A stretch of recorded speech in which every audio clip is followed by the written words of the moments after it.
Hello, I'm Linda Elder. Welcome to this podcast. I'm here with my colleague, Dr. Gerald Nosich. Hello, Gerald. Hi, Linda. Good to be with you again. We are coming to you from the Foundation for Critical Thinking, which is a 501c3 nonprofit organization in California.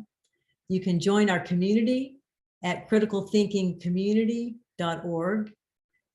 We are focused in this series on the analysis of reasoning going deeper. When we think of the analysis of reasoning, we also think of the elements of reasoning. So we could say the elements of reasoning going deeper. And that this means we're assuming that you have some beginning knowledge of the elements of reasoning before listening to this podcast or viewing it. But in any case, we're going to, in this session, be focused on questions in reasoning. So we're going to be exploring the element of reasoning, questions, and we're going to burrow into this a bit and see how we can use questions in ways we don't tend to. We can employ questions in deeper ways so that we can think better across the domains of our lives. Mm-hmm.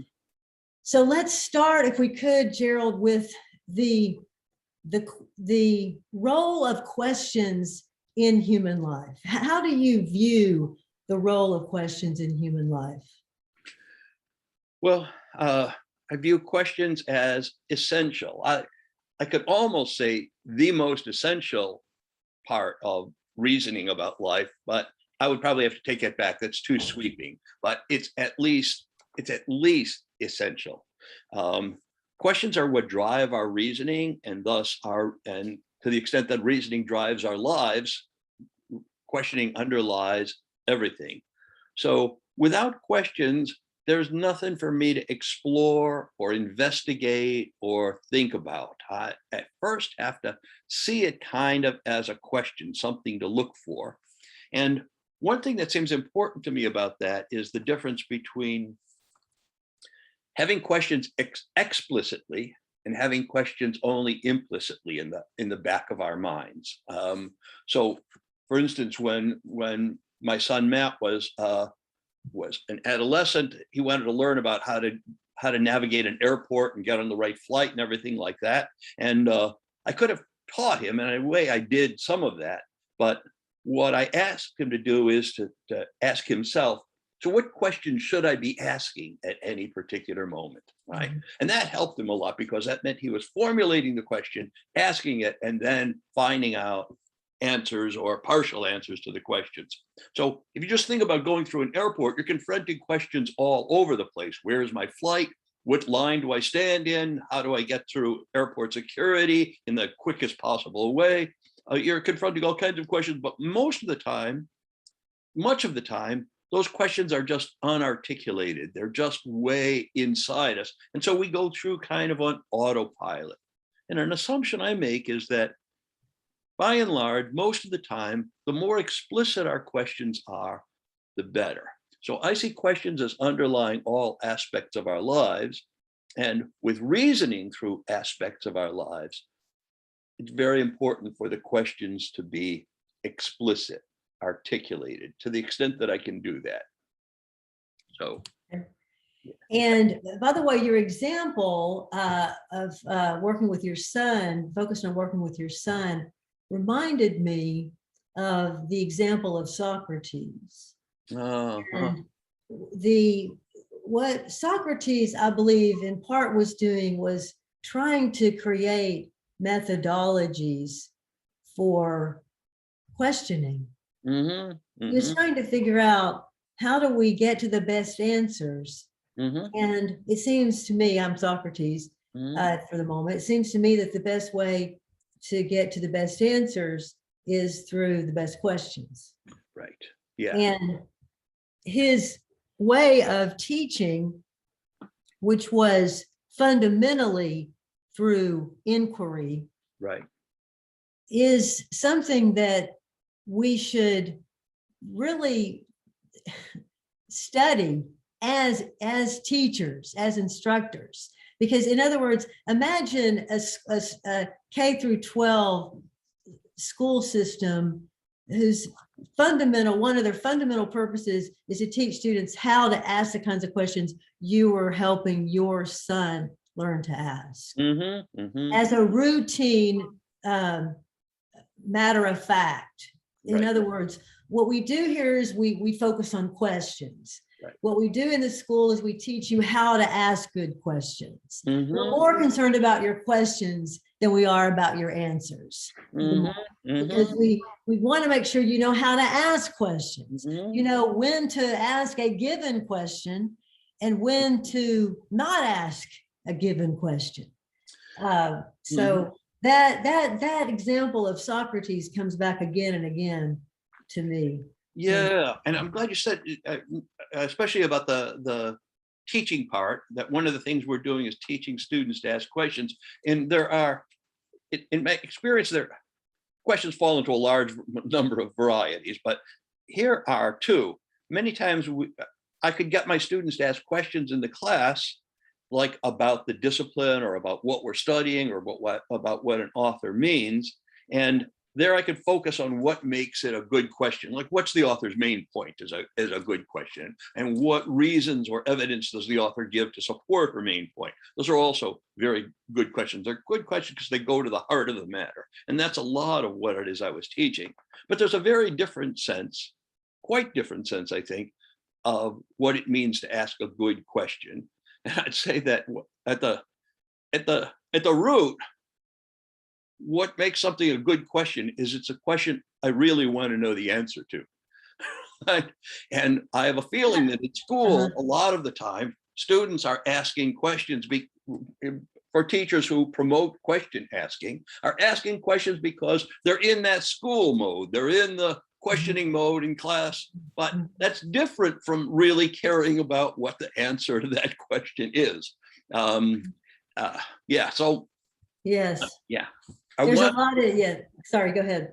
Yeah, I want students to be interested in the subjects we're learning about. I can't always control that, and questions often provoke that, but still there are some pro forma questions that students ask.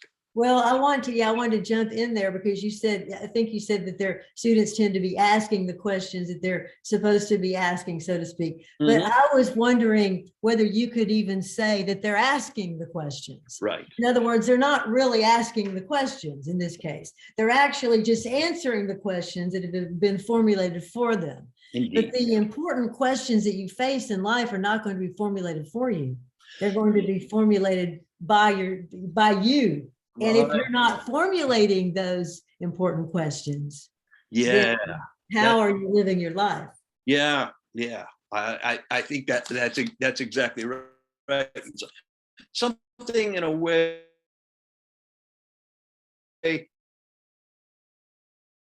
similar goes on with teaching. I taught philosophy of the arts, and my students did really well. I'd give them essay questions on their exams, and they would do really well. It'd be very nice reasoning. It took me years to realize that much of the reasoning, the excellent reasoning that I saw in my student answers, it was excellent a lot because it was my own reasoning that they were giving back to me.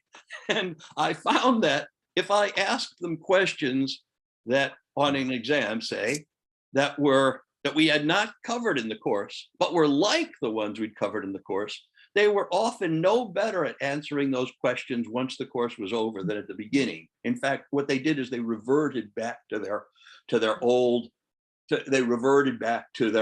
way they reasoned about it before they had ever taken the course, that kind of natural, implicit way we have of reasoning. And so the way that relates to what you've just said is I would ask them, okay, so in ethics, I might say, okay, how would a utilitarian view this? And so I'm asking a question about ethics, seemingly, but the question I'm really asking is, would you please repeat back to me what I told you about utilitarianism? I wasn't really asking them to think through utilitarianism. So I had to change the mode. Well, Yes. so the idea here, one of them that I'm getting is that if you are thinking critically, then you're asking good questions and you're asking them yourself, on your own accord. You may have, somebody may have raised the issue with you, Right. and they may have given you the idea. But Right. if you don't take it up, or let's say when you take up the idea, you take it seriously, you Mhm. ask the questions that emerge from that, Right. you ask those questions, then you're in a position to pursue the answers to them. Indeed. But if you're not generating any questions because you don't know how to generate questions, because Mhm. even though you're in a class where you're being asked to generate questions, the Mhm. professor is still inadvertently teaching you to follow his ideas because of the patterns that you're bringing, the students are bringing to the setting. That, Right. and so it's Yeah. it's complex. But Yeah. the thing that I want to again stress is that thinking, as you said, is driven by questions. And if I am not generating powerful questions for myself, Mhm. then I'm not really in charge of my life.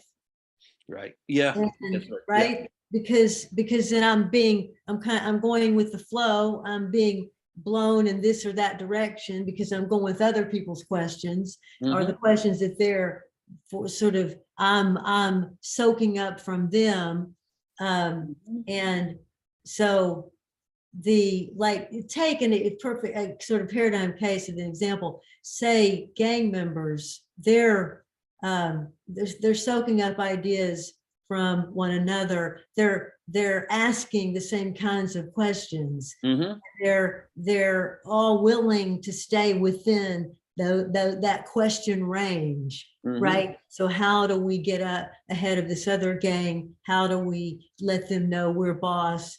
Mhm. How do we keep people in Mhm. the group? Questions like that. Mhm. So the question clusters that you're living within are Mhm. the question clusters that are guiding the quality of your life. That's another way of saying it. So Yeah. So can I ask you a personal question? What would you say is a powerful question that that guides your life or has shaped your life that you personally have asked? that is an interesting question. I think that one of the most significant questions that has guided my life is, how can I do something to help the world Uh, become more rational, uh-huh. better? But I would have said, before I had the tools of critical thinking, the language, I would have said, how can I contribute to making the world a better place? Uh-huh. Uh-huh. And I have a deep belief that we can be rational Mhm. creatures and that Mhm. we can solve the problems that we face. Mhm. So that, I think, has been a guiding Ah, nice. force. Yeah. Very nice. Yeah. Um, What would you say? well, off the top of my head, I'd say I don't have one as deep and all encompassing as yours is, but a question, again, it has to do with age for me. And then the question is, how can I make life for me and my family better? Where I Mhm. could spell out kind of what better is. Um, and that's a in one sense, that's a question that guided much of my life with my family. But there's another sense in which I didn't ask it until maybe I was 45. That is, it never occurred to me as an explicit question. I'm hoping I did things in that direction, but it helped a great deal for me to ask it explicitly, because now I could apply critical thinking, I could apply creative thinking. I could think of what are some actual ways of doing this that I have not yet considered. What are the implications of doing it this way or that way? So asking it of myself explicitly just opened up all these avenues of my life, many of which were then further questions. Yeah. So So then that's an interesting activity. I think everyone should pause and do that. Just write down a short list of the questions that have mainly guided your life to this point. yeah, yeah. And what are the questions that are guiding your life right now?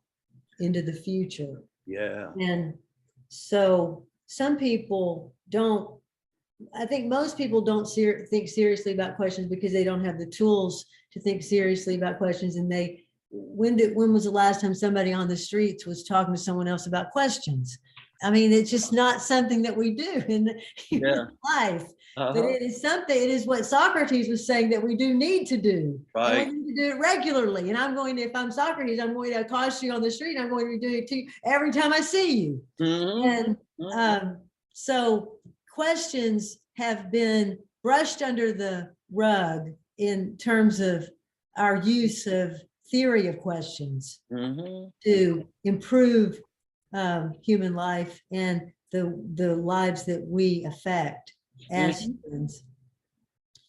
So we just, as a beginning place, then we can start to think more seriously about just the concept of questions and the role we're giving it in our lives, and whether we're taking command of our questions or whether we're just going along with the questions around us. And as you say, most of these are at the implicit level.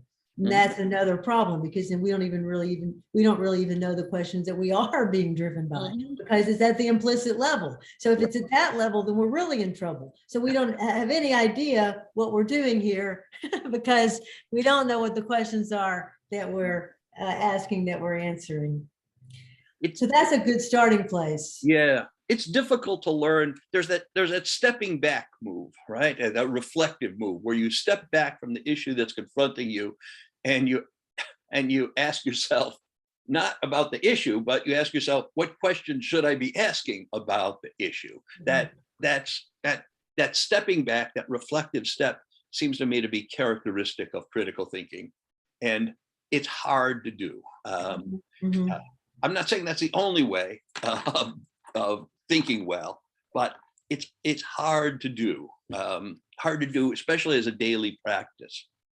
Well, I think too, we sometimes we may say, well, I am asking questions. Okay, so let me give you an example. So you're in a romantic relationship, let's say, and you're having some kind of problem, and you ask. So let's say you say, okay, so I saw this video on the importance of asking questions and going deeper. So I'm going to ask this person certain questions, and I'm going to ask them questions about their purpose, and I'm going to ask them questions about the information they're using. So, I'm making some moves like that, but actually, not that those are bad moves. Those are, as it were, reasonable moves in and of themselves, but maybe in context, the question, the main question I should be asking is, should I be even in this relationship?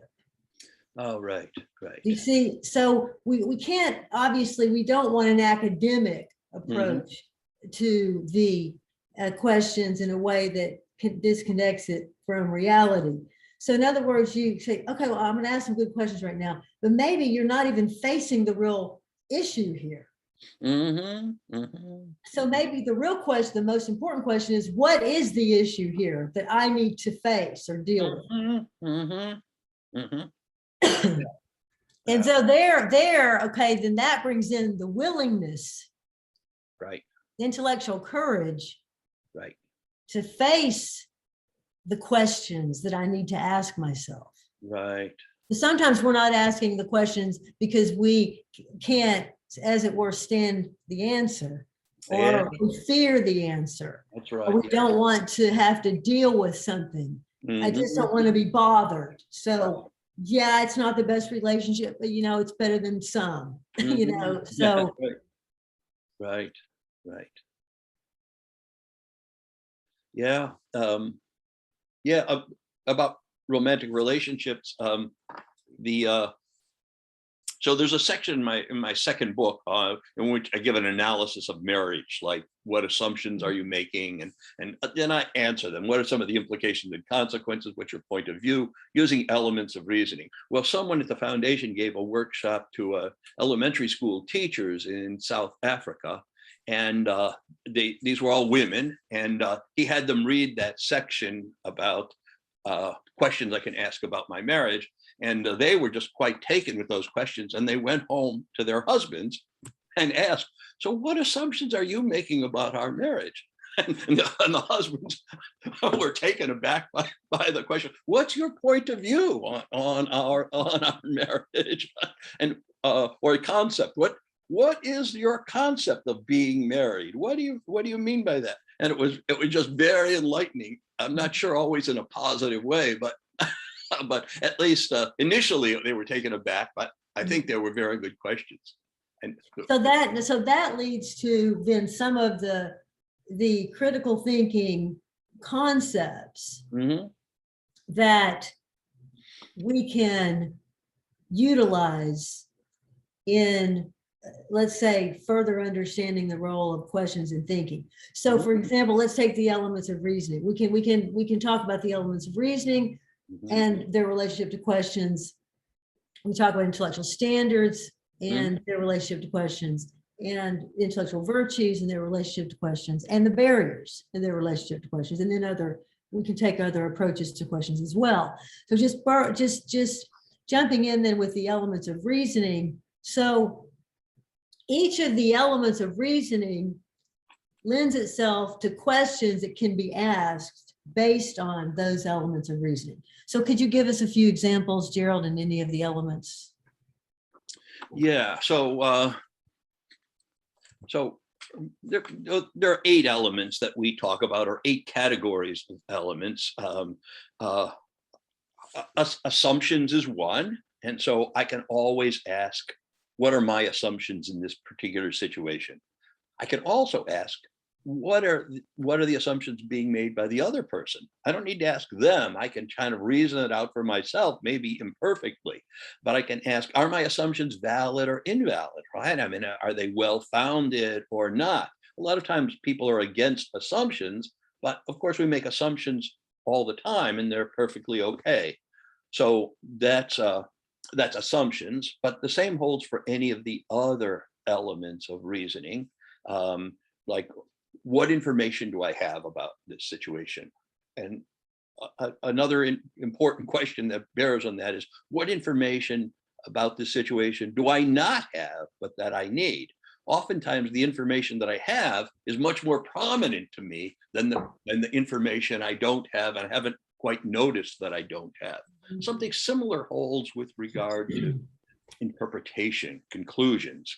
How am I interpreting this situation? That's just a great question, because oftentimes, for most of us, we just look at the world and see it seemingly as it is. I see the situation as it is. I see how my family is responding to me. I see how the students are responding to me.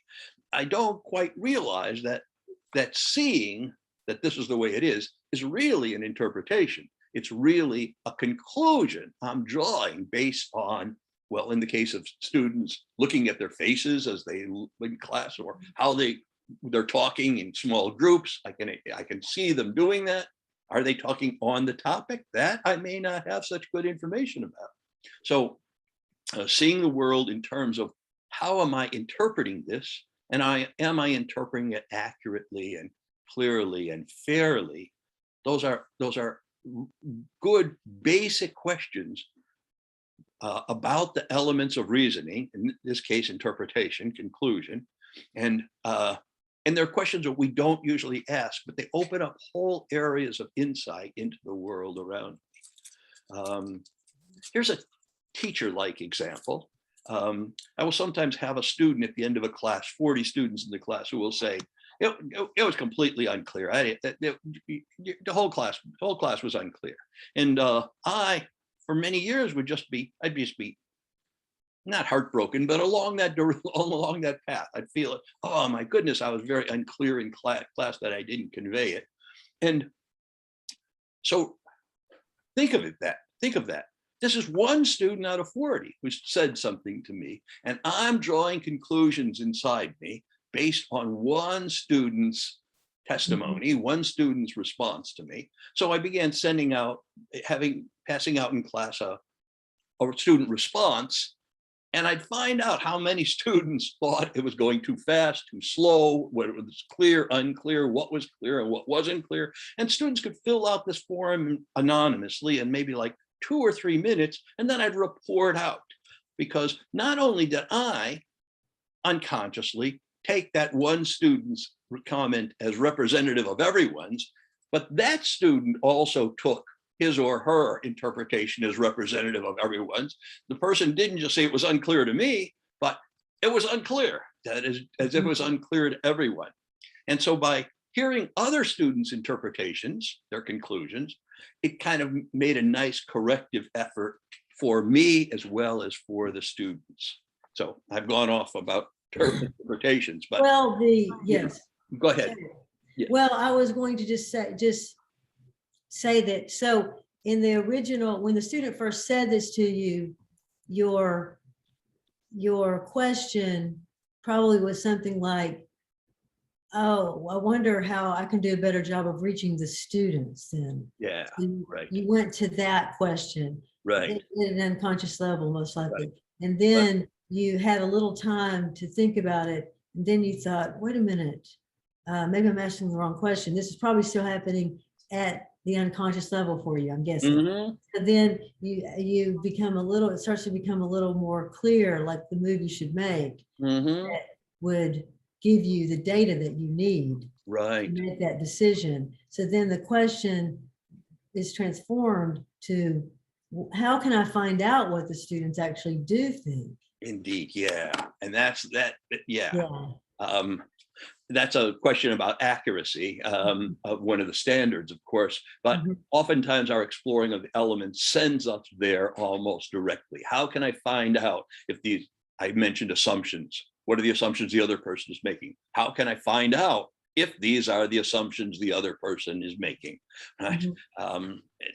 Well, and it's interesting because as I was trying to explain that just now, it was sort of fun because I said I was saying probably at the unconscious level. So that points to the fact that we're, as you said earlier, we're sort of constantly asking questions, or at least routinely. They're mainly at the unconscious level. So imagine being able to step back up from that and see all of that. Right. In other words, so as you go through the day, try to do this. Ask yourself throughout the day, every few seconds, what's my question right now? What is my question right now? What is my question right now? Just to become more aware of the fact that we're asking questions. Right. What is my question right now? What is my question right now? So then that, and we could do that, of course, with the other elements of reasoning as well. And again, just to give a recap very quickly. So the idea that we are focusing on when we talk about the elements of reasoning is that there are 8 elements embedded in all reasoning. We have a purpose. We ask questions, which we're focusing on here. We use information. We make inferences based on that information and based on the assumptions which we're making, which is another element of reasoning. We use concepts to guide our reasoning, which also inform and are interconnected with our assumptions. Right. And those are connected with our point of view, which is another element of reasoning. And all of this leads to implications. And when we act on our behavior, our thinking, we end up with consequences. So basically, we've boiled the elements of reasoning down. Richard Paul did years ago, and then we are continuing the work, boiling this down to the 8 elements. So we're burrowing into these 8 elements. We're focusing on questions right now. And so if we take any of the elements of reasoning, if we take purpose, if we take questions, if we take any of the elements, we can ask questions based on that element. Right. So even questions. So if I'm in the domain of questions in the elements of reasoning, I can say, well, what are some questions we could ask about questions? So one is, what is the question at issue? What is the real question versus what is the question that I think I'm pursuing? Something like that. Right. Right, that's a possibility. Or what are the questions embedded in this question? Or is there a better question for us to be focusing on right now than the one we're focusing on, in fact? Right. right. And if you think of like this kind of like a discussion like this, we are, as we move from one topic to another, we're asking a host of questions like, is it time to move on? Have we developed this enough? Do we need more examples here? We're doing that underneath our thinking. Yeah. Yeah. A thing that's kind of that I ponder a lot is kind of what I consider almost a fact, and that is that people can get along, many people can get along fairly well without knowing even about the elements of reasoning, or without actively pursuing critical thinking. Some people can get along very well with it, as we see by looking at thinkers and great thinkers in history. I mean, they may have considered the elements of reasoning kind of implicitly, but they didn't have them in front of them. So we can get along pretty well without doing it explicitly much of the time. But I always have this very strong sense that we can make our lives and our thinking very much better by asking questions related to the elements of reasoning. So that I might do it okay. I might get along, to use my example earlier, to make my family's life better. I might do that okay without ever explicitly asking myself the question. But as soon as I articulate the question, how can I make my family's life better? Oh, all these roads open up for me that I didn't have before, that I was just, I don't want to say blundering down, but just kind of meandering down these paths without kind of knowing where it is I was going, without asking the question of what lies ahead. So I'm puzzled by that. And I think that's a lot of people's resistance to asking questions. They feel, oftentimes incorrectly, I'm doing okay now without asking many questions. And often they're not doing so well. Yes, I'm glad you ended with that, because I thought that it was, you opened that up. I felt it was a little misleading, that we can basically get along without explicitly using the tools of critical thinking, or here we're focusing on the elements of reasoning. Right. And I don't think of it that way. The way that I think of it is that certainly I agree, we would have to agree that a considerable amount of excellent thinking has been done without explicit knowledge of the theory of critical thinking within every field of study. But those people are the rarities. Right. So take literature. So we have the classics. If you think about the classics, even if we stretch the list of agreed upon classics, it's still a pretty small group in comparison to all the publications that have been produced. So these people were thinking critically to some degree, to a high degree, in certain areas, not necessarily in all areas. So take someone like Dickens. Dickens was very good at revealing pathologies in terms of institutions for people. And so that's one example. So he was very good at that. But he wasn't so good at creating the character who's highly rational. We don't really have that example from Dickens. Right. We have a lot of critique, which is very well done. And this is what we tend to see in the literature, the critique, revealing the problems in human societies and human thinking. Right. And to add to that, just to go on the Dickens part, I think too, yes, he was excellent at revealing the problems in the institutions in late Victorian England, but I don't remember any time when he actually proposed a good, strong way of making things better. His emphasis never seemed to be on that, not in the novels, but as far as I could tell, not in his thinking much either, even outside of the novels. So again,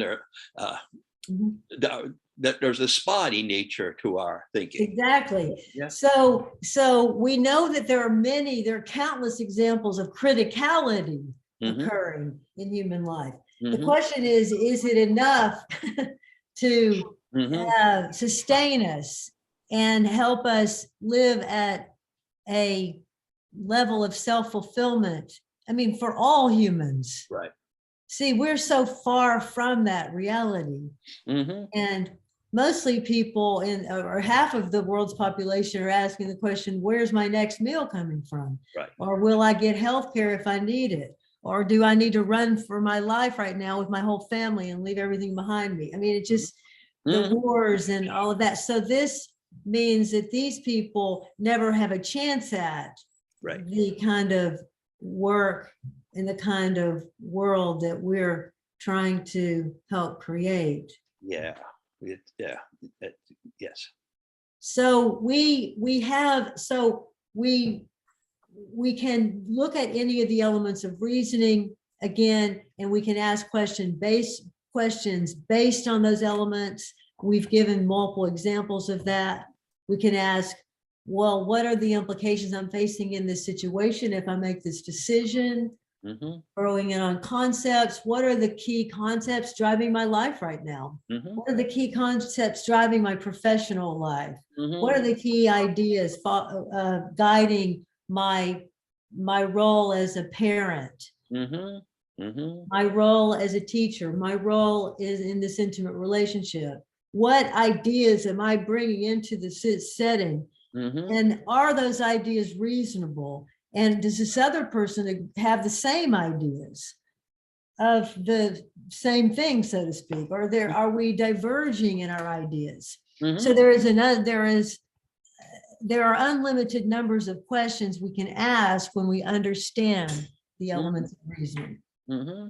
And for those who want to go further, we suggest that you look at the Thinker's Guide to Analytic Thinking, and there are multiple resources on the elements of reasoning on our website.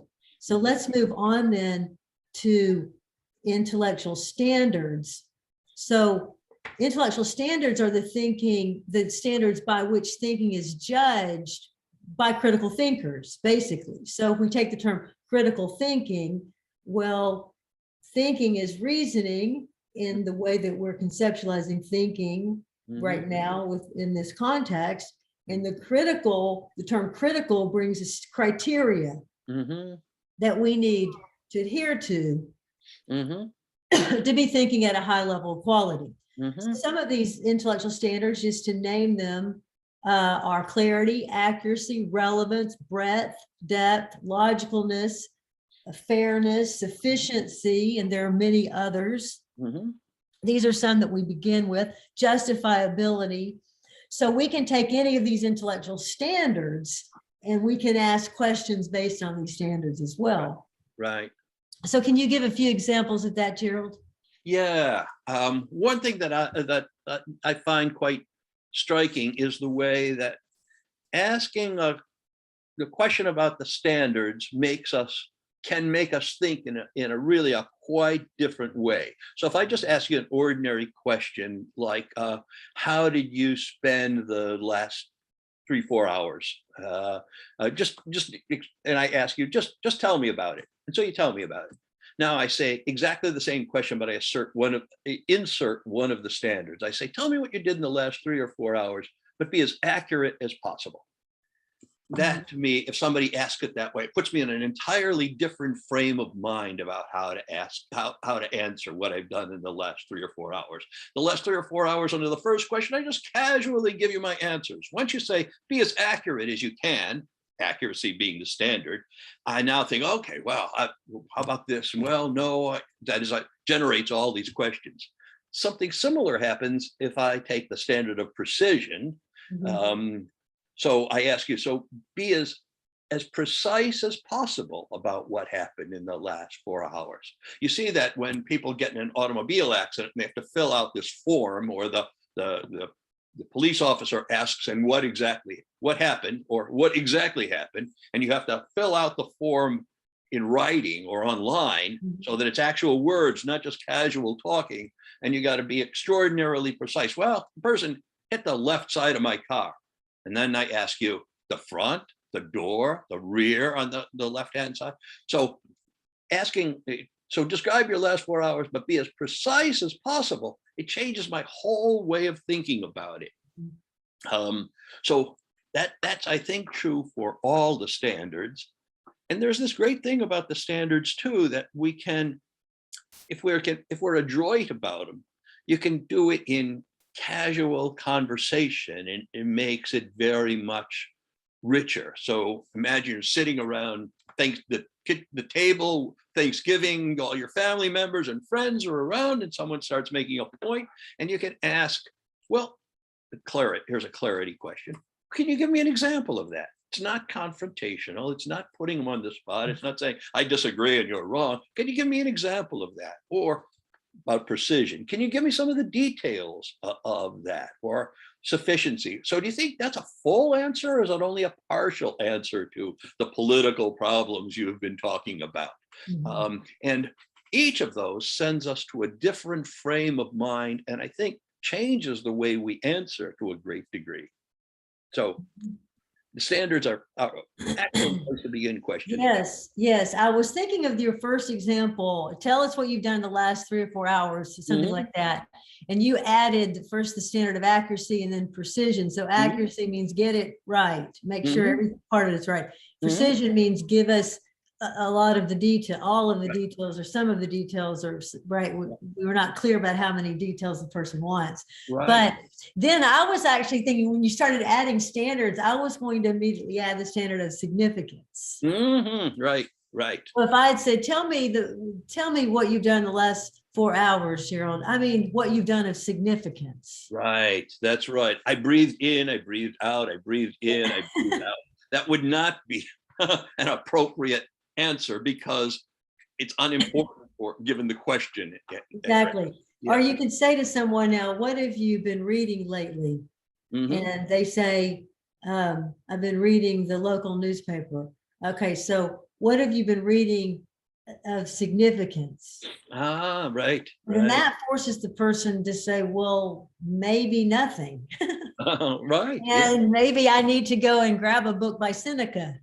I mean, so what are you reading of significance? And actually, it's a good example. It was maybe a Freudian slip, because Seneca said, read only the best works and read them again and again. So that he believed that. So the standards are almost always needed as we move through the day. Right. And so if I am preparing for, let's say, a talk, then there are certain things that I need to do in order to perform at a certain level, at a high level, in my view, based on my knowledge. And so I've got to ask certain questions, like, am I focusing on the most significant points I could make? Right. What are the most significant points? Often I'm dealing with concepts. I'll ask, what is this concept? If I'm dealing with the concept of creative thinking, I might ask, what is creative thinking? So I might go to the dictionary and look up the word creative first. And so then I connect that to the word thinking and show people how the two work together. So in other words, what are the concepts driving this talk? What examples am I going to use? Right. And so what I'm saying is that the intellectual standards, as you said before, when you talked about the elements of reasoning, we are often adhering to intellectual standards, right, without realizing it, when we don't have explicit awareness of intellectual standards. So there are many people who are clear, accurate, relevant, broad, deep, and etc. within certain domains of thought, maybe their field of study, right, for example, and they're doing this intuitively.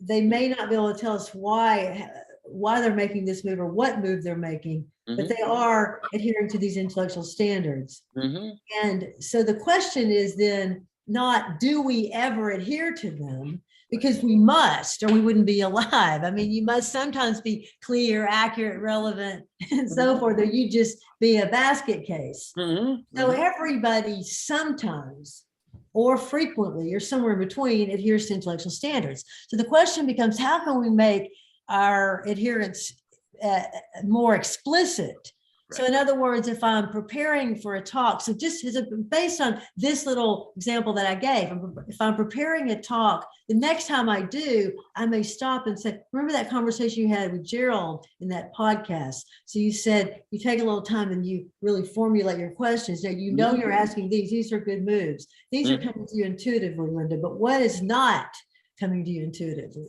What other questions could be asked? And so based on intellectual standards, Right. or for that matter, the elements, and they go hand in hand, as we know. Yeah, and for me, the standards, two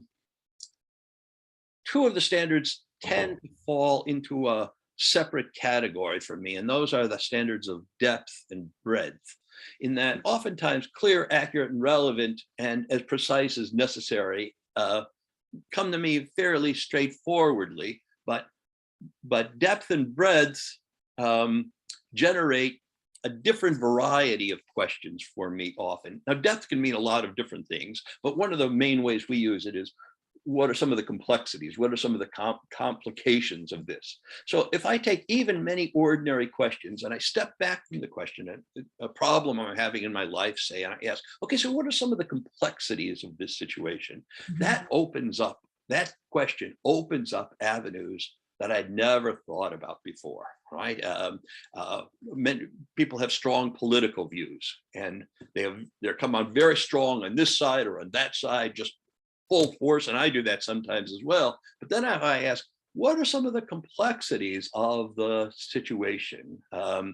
Well, that makes me have a much more refined and intellectual, and engage in much more intellectual humility as I try to answer the question.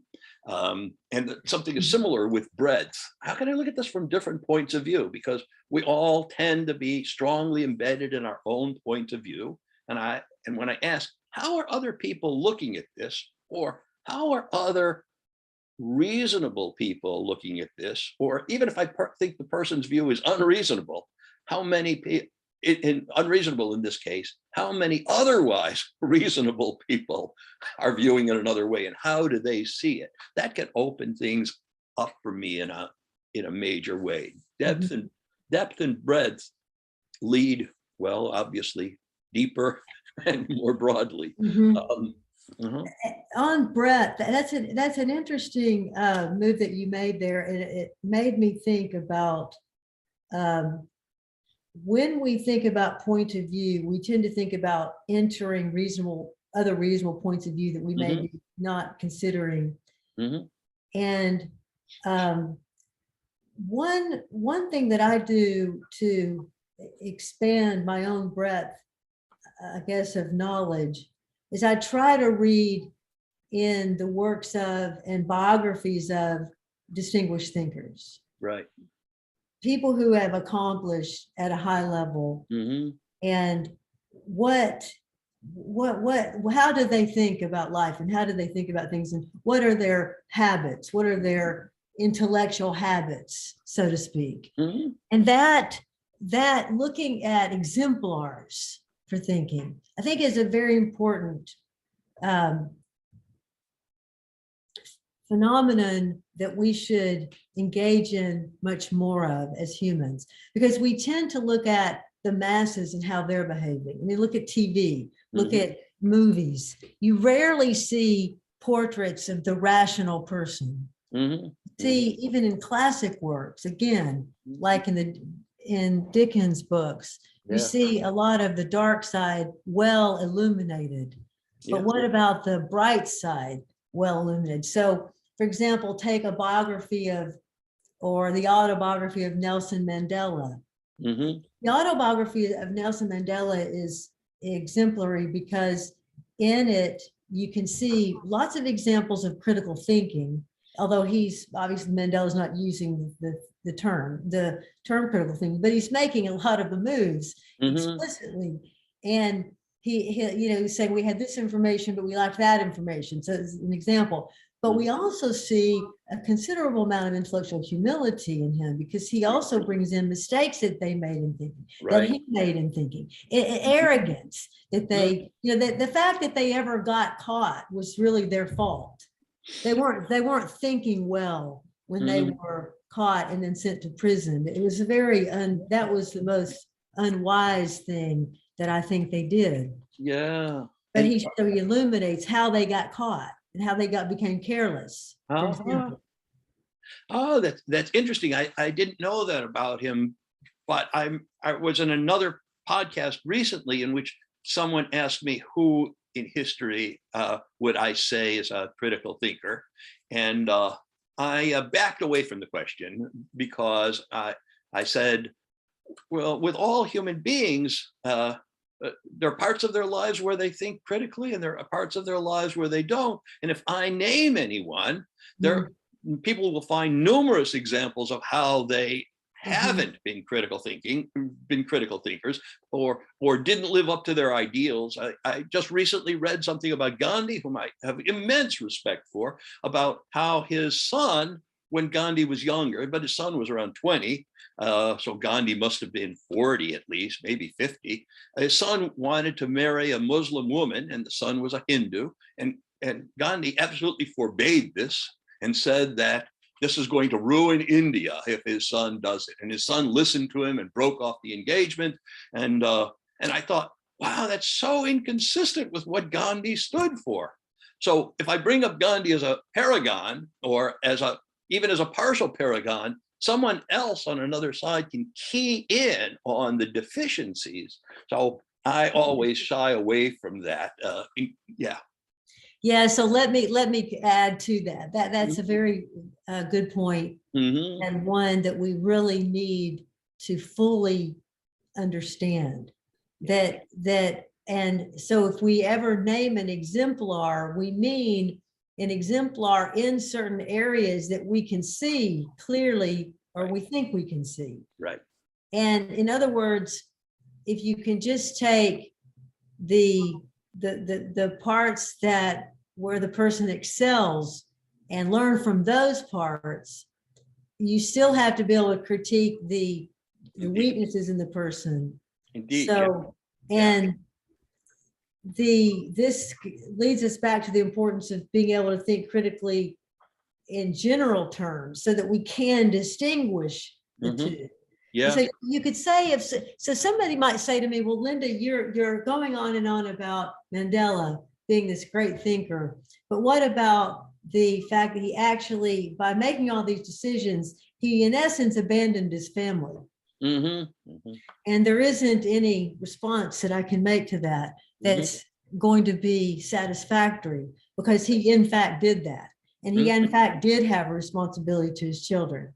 Mm-hmm. So and he also raises that point, Right. and he doesn't really defend himself very well on it.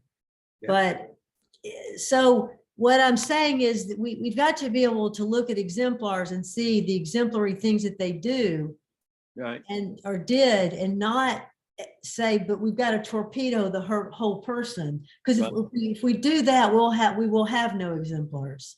Right. Yeah.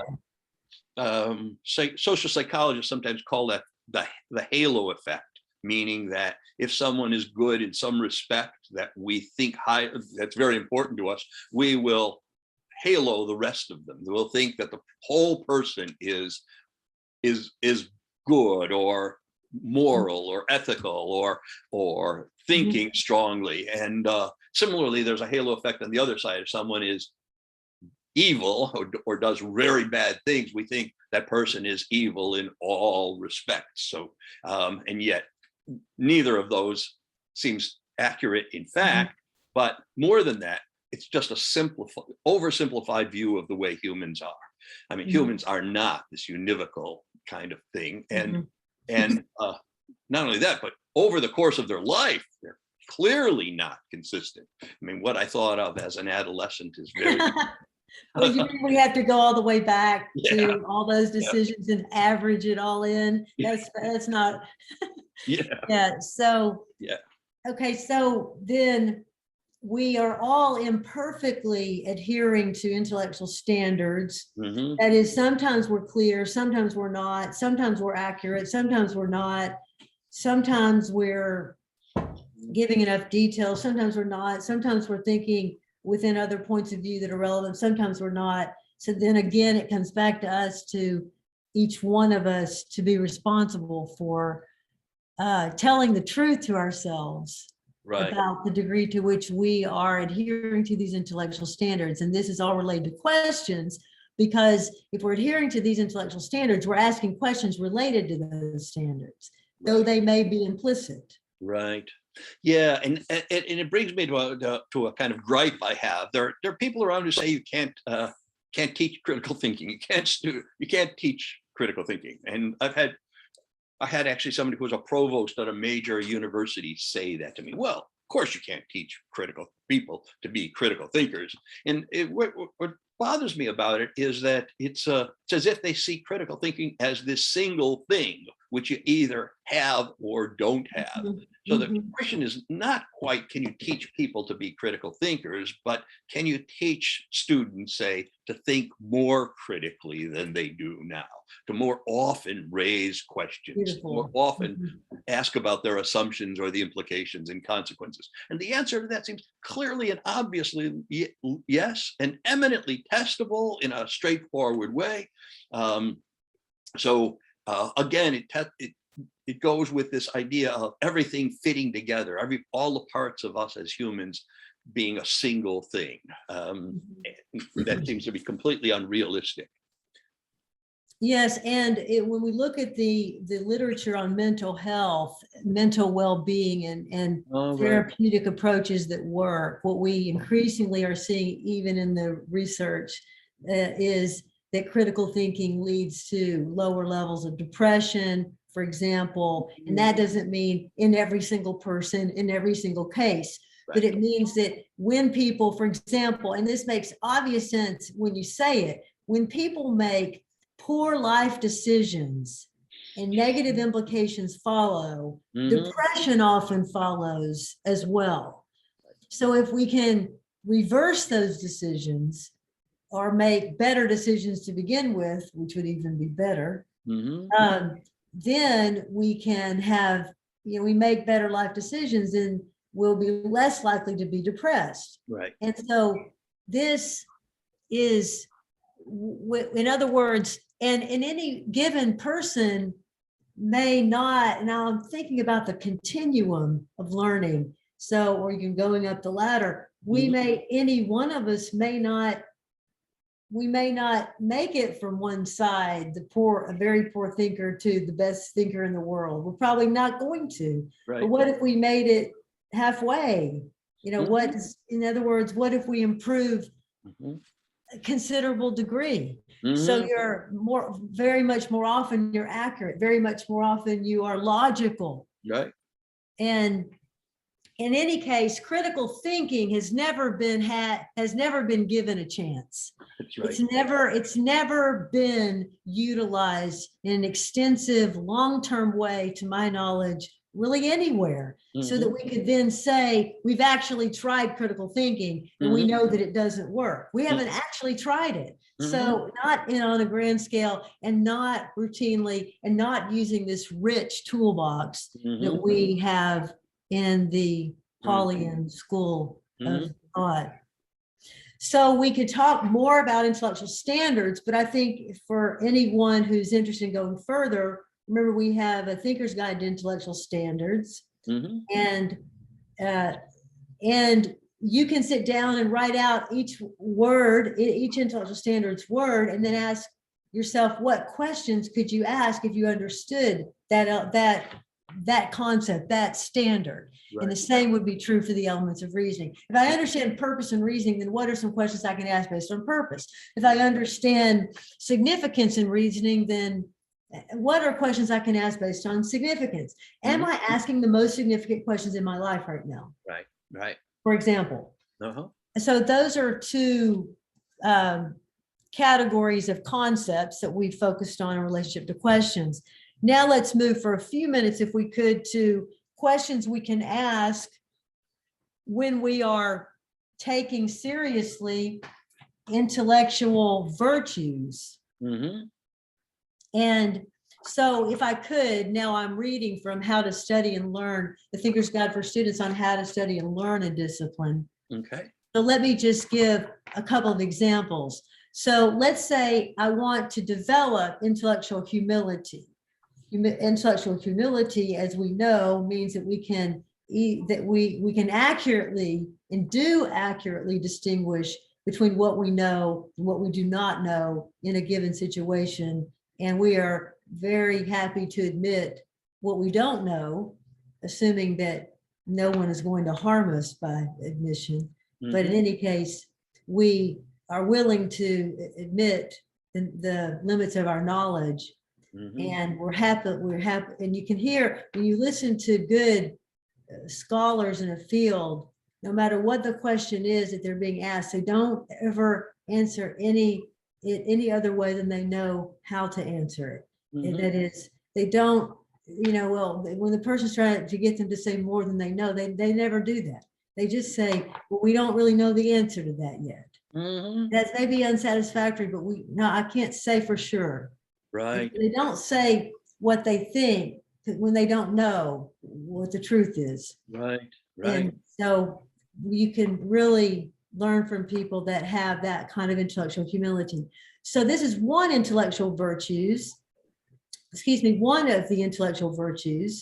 And of course, there are others, and just to name them very briefly, the ones that we tend to focus on in our cluster, our core cluster: intellectual courage, intellectual empathy, intellectual integrity, intellectual perseverance, confidence in reason, and intellectual autonomy. And we can add intellectual discipline, intellectual responsibility, intellectual curiosity. So let's just take intellectual humility again. So we can ask questions like this when we're trying to develop intellectual humility in ourselves. What do I really know? So that's sort of like Descartes, what do I really know? But then you could say, what do I really know about myself? Now, imagine, okay, so that's your assignment for today. Write the answer to the question, what do I really know about myself? And then you can say about sort of anything, about the situation, about this other person, about my nation, about what is going on in the world. What do I really know versus what do I think I know? Yeah, a couple of the questions you raised there just strike me about intellectual humility. I don't want to say intellectual humility is my favorite of the traits, that there's something kind of ridiculous about saying that, and my favorite changes from moment to moment, but maybe intellectual humility is one I inclined to from when I was very young, that I inclined to in a very strong way, maybe more than to the others, but I just get often impressed with how much I don't know, even about the things that I know the most about. Someone in a here's not one I know a lot about, but I was asked on a podcast having to do with the military, did I see he said the disaster in Afghanistan as a critical thinking error, and I said, I really can't answer. I just don't know the information that the decision makers had in front of them when they made the decisions they made. And I don't know the assumptions they were making at the time. All I get is stuff from social media or from the newspapers or from some sources, which are not the decision makers. And I don't even know how many decision makers there were and whether they all agreed with all these aspects of it. And so there's a way in which I can't really give you an answer about the disaster in Afghanistan, but maybe I'll be able to find out in 30 years or so when historians have access to these documents. So it's a variety of I don't know, even if I have strong views about what happened in Afghanistan. And again, this is something I mentioned earlier in an earlier podcast of ours. One of the reasons we think it was a failure of critical thinking is that it was so disastrous, but that's outcome. That's different from reasoning it through well or not ahead of time, in that if it had turned out well, we'd have said, oh, we reasoned it through well, even with exactly the same reasoning if the Taliban had acted in a different way, say. So the way things turn out, well or badly, disastrously or fabulously, is one indicator of how well I've thought it through, but it's only one indicator. Success or failure depends on a lot more factors than that. So yeah, I strongly incline toward toward the questions prompted by intellectual humility. Richard, I remember I gave a keynote, and Richard was really pleased because I said how much I liked finding out I was wrong about things. And I really do. I just enjoy that tremendously. Something I believed for a very long time, and then I find out that's not true at all. And it just opens things up for me. I think, oh my goodness, that's wonderful. Yeah. Well, I'm wanting to burrow into your example a bit, but I think it's the example of Afghanistan is a tough example because there were such human costs involved. And we can't, from our perspective, know what moves the decision makers were actually, in fact, making. We don't know that. So we do know that certain things could have been done better to save more lives. And in any case, even if it, and once that had been done, let's just say the consequences would have still been horrible for everyone else. So in other words, there wasn't a way to get everyone out of the country, but the United States government did have responsibility to certain people. And so we can take the example apart, we can examine, and I think we can critique parts of what happened with even with intellectual humility. Right. Yeah. Yeah. For me, it hinges a lot on how much of those outcomes or the likelihood of those outcomes were reasonable to know ahead of time, right? Not after the fact, of course, we see it. Yeah. So, and that I just don't know, but I haven't kept up with the literature on the disaster in Afghanistan either. So well, and I think that we did know, and we could have done a much better job. And again, I think you can bring intellectual humility into the situation and still know certain things. Oh, absolutely. Yeah. On the face of them, they seem obvious. And then in some cases, you could even then be wrong. But your other point about enjoying changing your mind, you see, this is a very rare trait. Very few people are happy to say, oh, yes, I've believed this for 20 years. Thank you for telling me that I've been wrong all those years. Appreciate that. You see, that because we tend to connect our identities to our ideas, which we should not do. So I'm a person of value in and of myself because I am a person, and yet I have certain responsibilities to think as well as I can. And when I have an idea that's wrong, if it's not connected to my identity, then I can go, oh yeah, okay, so you've given me another way of thinking about this. Right. It's great. I'm so glad, because actually now that I think about it, these 20 years I've been using these other ideas, they haven't really been serving me very well. Yeah. Yeah. And sometimes it's not so much finding out that I was wrong as going back to breadth. And that is, if I take about during COVID-19, wearing a mask, being vaccinated, getting a booster, I'm strongly in favor of all three of those. And I think those are, I don't want to say completely correct, but overall much more correct than not wearing a mask or not getting vaccinated or not getting the booster. But when I began thinking to myself, how do those people who haven't done any one of those three things and are against those three things, how are they thinking about it?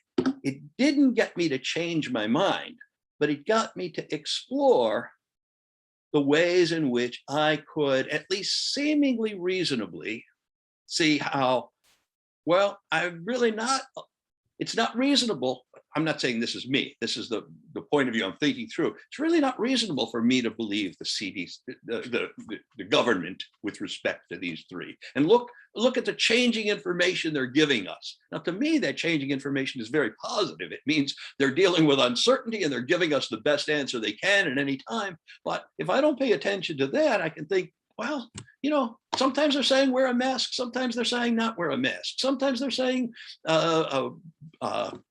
cleanse all surfaces, and then other times they're saying you don't have to do anything about the surfaces. So they're just all confused. I'm not going to believe them. I'm shortchanging it, but I can put myself in a position where I can see, I even have analogs of those in my own thinking about things that the government has done. So it didn't cause me to change my mind, but it caused me to see another point of view with more intellectual empathy than I had originally, to use another word. Right. And of course, there are different reasons why people would refuse a vaccination. Right. And the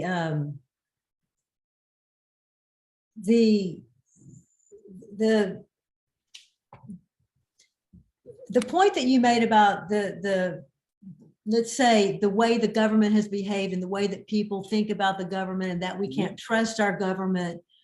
See, the government in a way gets what they deserve. In other words, our government has through the years done many things that were underhand and were not in the interest of the people, either here or internationally. And there are a lot of people then that don't trust the government. Right. And that it makes sense that they don't, based on the real evidence that you can read, which would show you why you shouldn't trust the government. But this question of the vaccination is a question that is fundamentally a scientific one, not a political one. In fact, it's not a political question at all. It's a scientific question. Right. And now you could say, and the scientists don't necessarily agree.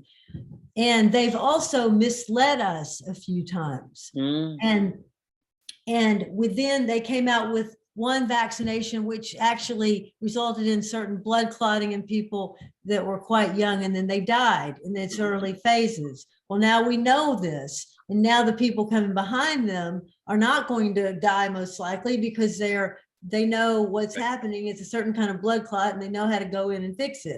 So what I'm saying is that, and what people don't have to realize is that we're living through a plague that we in a situation that humans have really never lived through exactly in this form. And there are parallels going back in history now almost 100 years. But most of the people living now were not aware of, we're not alive then.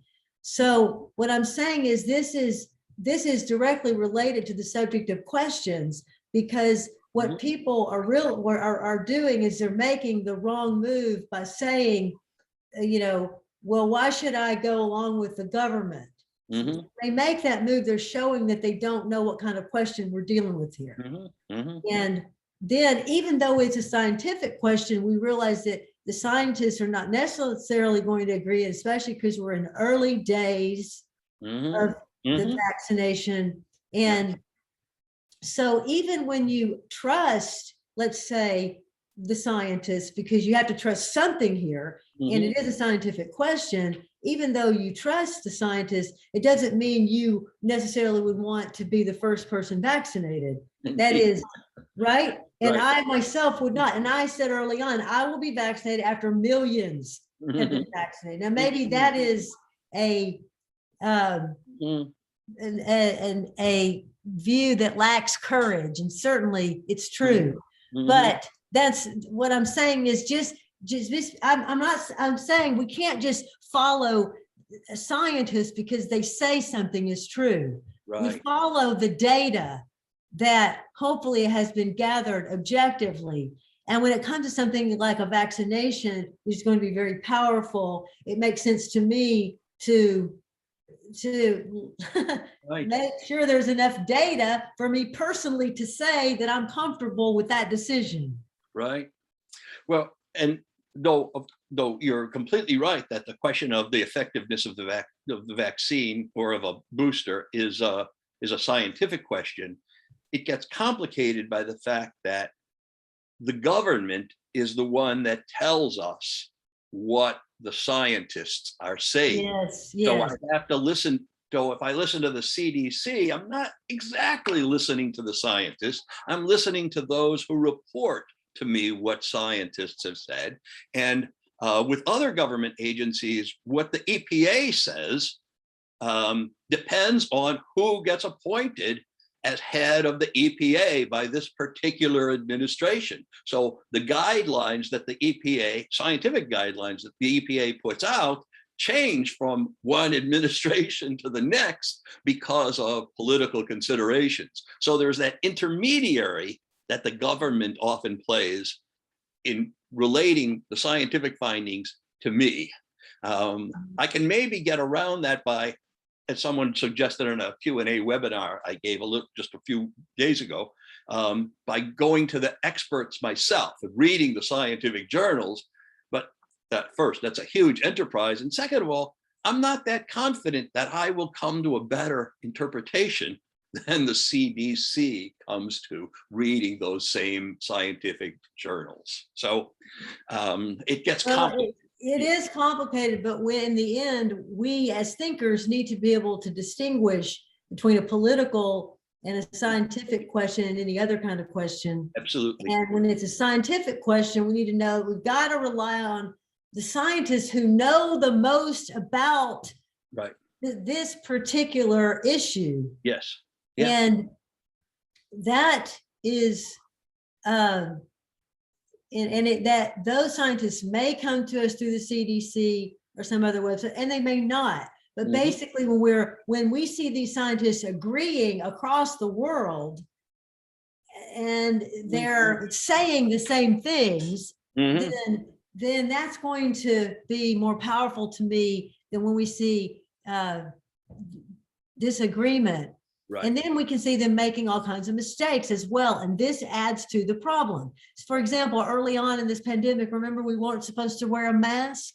And unless you had something. Right. And to me, it was never logical that we shouldn't wear a mask. Right. And then a few months later, it was suddenly the scientists saying everyone needs to wear a mask. Well, that doesn't help their credibility. Right. So often scientists are making statements when they themselves are not fully informed, but they're behaving as if they were. Instead of saying, we think this is true, we're not sure yet. This is the best we can do. We are not sure. And in that case, they should have erred on the side of more masks, but they erred on the other side. Right. So all of these are important for people. All of these complexities are important when we think about how to pursue questions.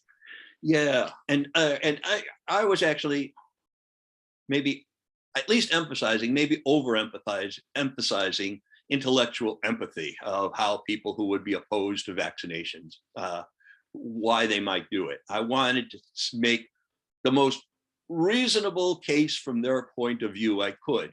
But in fact, my belief is that many people just pick up their data, such as it is, about the effectiveness of the vaccine by looking on social media, by talking to their friends, by sitting around in a coffee shop and hearing what other people have to say. So we pick it up in this kind of piecemeal way from unreliable sources, and we then act on that. And that seems to me to be a much more accurate reconstruction for at least why many, at least some of the people, oppose vaccinations. Well, we are beginning to get into one of the intellectual virtues on intellectual humility. You started by saying this is a unique trait, and in a way it is. because if you don't have a considerable amount of intellectual humility, then you really can't develop much as a critical thinker, because the opposite of intellectual humility is intellectual arrogance. Right. So if you're never asking questions, and I'll just read a few others that we can ask when we're trying to embody intellectual humility. To what extent do my prejudices or biases influence my thinking? Or you could say, probably a better question, to what extent are my prejudices or biases influencing my thinking right now about X? And to what extent have I been indoctrinated into beliefs that may be false? Well, that's a very difficult question to answer. But if you say, to what extent have I been indoctrinated, let's just say into beliefs by groups that I've been thrust into? So I could start with, I was thrust into my family, and then I was thrust into maybe a religious group, and I was thrust into a school district, the system. And so how might I have been indoctrinated in these, through these groups early on? And it is, even that is going to be difficult to do. Right. And you say thrust into, whereas a much more hard-hitting term for me is born into. So I'm born into my family. I can be born into my religious or political or cultural group, and those have a very deep-seated effect on us, right? Because maybe during the first 12, 15 years of my life, that's really all I know is my culture, is my family, is my religion, is my political views, the ones I get from my family. And so to grow out of that, to emerge on the other side, takes a considerable amount of intellectual humility. And that to me takes a great amount of time. And intellectual humility, I think maybe of all the virtues, is the one that most directly leads to questions. So I ask myself, of these structures that I've been born into, what do I not know about my family? Right? I mean, you grow up thinking your parents are always right, that they know all the answers, and soon it becomes very obvious that they didn't. But I could ask myself that question. I'm not saying to ask it when you're 6 years old, but ask it sometime during your life. Yeah. But it's hard when those are at the level of assumptions now. Indeed. So that's why these questions are, they make sense, and we can see the power in them, but how do you get at these beliefs that you have uncritically accepted? Right. So that we tend to find in a context when we start to develop our thinking, and we are committed to developing our thinking, and let's say in a situation I find myself prejudging or something, then I can stop and say, wait a minute, where is that coming from? And that may lead me back, hopefully, to that false or that unreasonable assumption. Yeah, a question I ask my students often when we worked on intellectual humility was, so the opening question is a take-home assignment. What are some things that you believed 5 years ago that now you think are wrong, incorrect, or off center or misleading or something like that? And my students could readily write down a whole bunch of them. I was in love with so-and-so and thought it would last forever. And so the huge numbers of them. So then they do that, and they find that very enlightening. But then the next assignment is, what are some things you believe now that you think maybe in 5 years you might come to think are wrong or misleading or off center or throwing you off?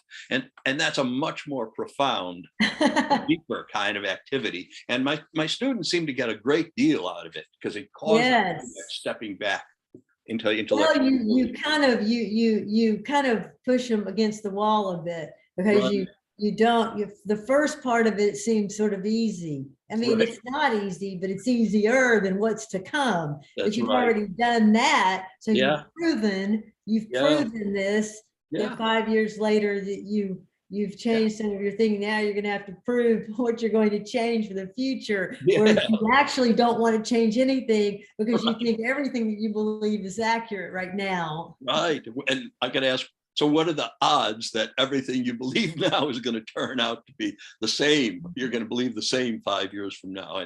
And yeah, so right, yeah, there, yeah. So we have just begun to scratch the surface of going deeper with questions. I think we should wrap up for today and do our next part two, pick up part two with this continuing discussion on how questions help us develop intellectual virtues, and then focus on other ways of going deeper with questions. So thank you, Gerald. Thank you, Linda. Wow, wonderful. I've enjoyed this tremendously. Yeah. It's always a lot of fun, and I'll see you next time. Okay, good. Take care, everyone. Bye.